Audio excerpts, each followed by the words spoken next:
All right, let's jump right in. Welcome to this explainer. Today, we're opening up the ultimate tactical playbook for conquering the Cambridge 9618 computer science exam. Specifically, we're tackling the notoriously tricky area of memory management. If you're someone who knows the textbook inside and out, but you just kind of freeze when you see the actual exam paper, well, you're in the exact right place.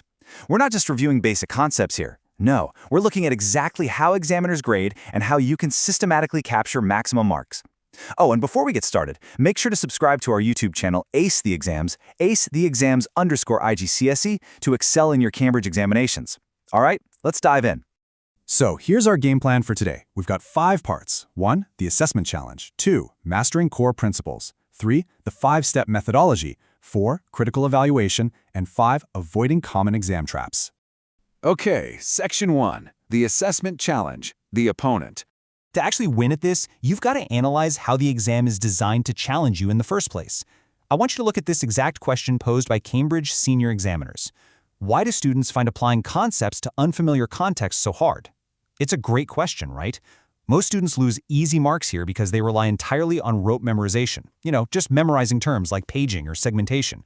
But when the exam throws a completely new, real-world operating system scenario at you, like, say, running a massive database on a smart fridge, that memorization just totally shatters. Examiners are specifically testing your true understanding here, not just your memory.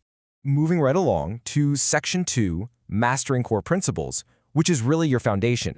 Look, academic benchmarks at the A-level absolutely require logical reasoning over superficial breadth. The top candidates, the ones getting those top grades, prioritize a connected conceptual understanding that's transferable to unfamiliar contexts. So what does that actually mean for us? It means you need to build a mental web. You can't just study memory management in a total vacuum. You need to ask yourself things like, okay, how exactly does virtual memory impact processor performance? Building that connected knowledge allows you to adapt to whatever weird or wonderful scenario they throw at you, without breaking a sweat.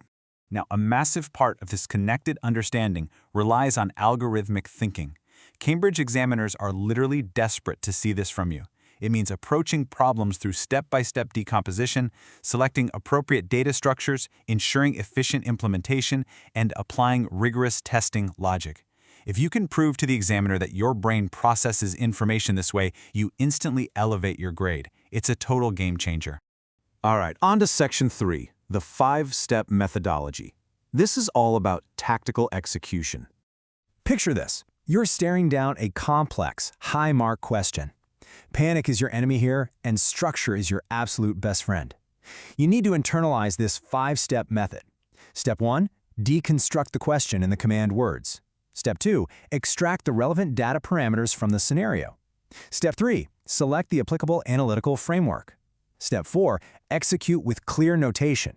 This right here is where your algorithmic thinking really shines. And finally, Step 5, present your answer with the correct terminology. Trust me, calling a page a memory chunk will definitely cost you points. Now, I want to highlight a huge insider secret. Marks are awarded for the process.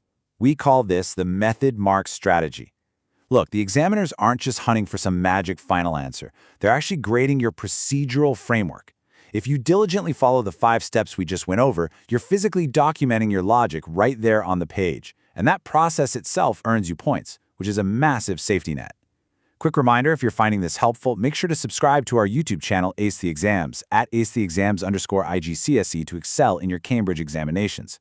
Let's keep going. Section 4, Critical Evaluation Tactics. This is how we outplay the defense. Listen up, because this is where the A stars are won. The highest order questions always demand an evaluation of alternatives. When asked to compare memory management approaches, you know what most students do? They just list facts about option A and then list facts about option B. That is a massive trap. True comparative analysis requires explicitly identifying similarities and differences, and you do this using comparative connectives, words like whereas or conversely. You have to support every comparison with evidence and then draw a conclusion about their relative importance. Remember, you're building a structured argument here, not writing a grocery list. Let's drill down even further into this. When you're evaluating the quality of an algorithm within memory management, examiners require you to identify 4 specific elements. First up, time complexity. Basically, how fast does it run as the data scales? Second, space complexity. How much memory overhead does the algorithm itself actually require? Third, edge cases, like what happens when the memory is completely full or a process requests 0 bytes. And fourth, the overall effect on system performance. If you hit all 4 of these points in your evaluation, your answer becomes practically bulletproof. Okay, Section 5, avoiding common exam traps. These are the pitfalls you need to watch out for. Knowing what to do is really only half the battle, right? We've extracted the top 3 mistakes straight from the Cambridge Principal Examiner reports. Number 1, using the wrong formula for the context. This happens when rote memorization fails in a new scenario. Number 2, forgetting boundary conditions and edge cases. If you're only testing the happy path, well, your logic is incomplete. And number 3, providing generic answers that aren't specific to the given context. If the question asks about a real-time embedded system and you just rattle off generic textbook facts, you're going to lose marks. Period. Which brings us to a massive examiner alert. I literally cannot stress this enough. Students bleed marks by not showing their working.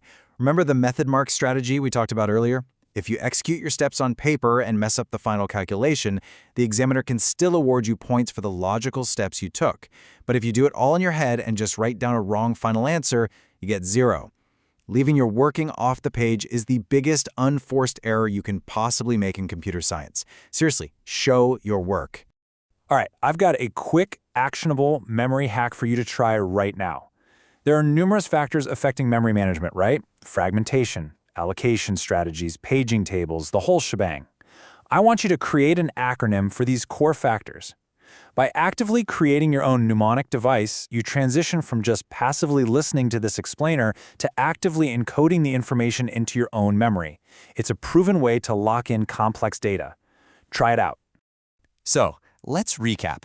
We've broken down the opponent, we've established the core principles, we've outlined the 5-step tactical methodology, we've explored critical evaluation, and we've mapped out the exact traps to avoid.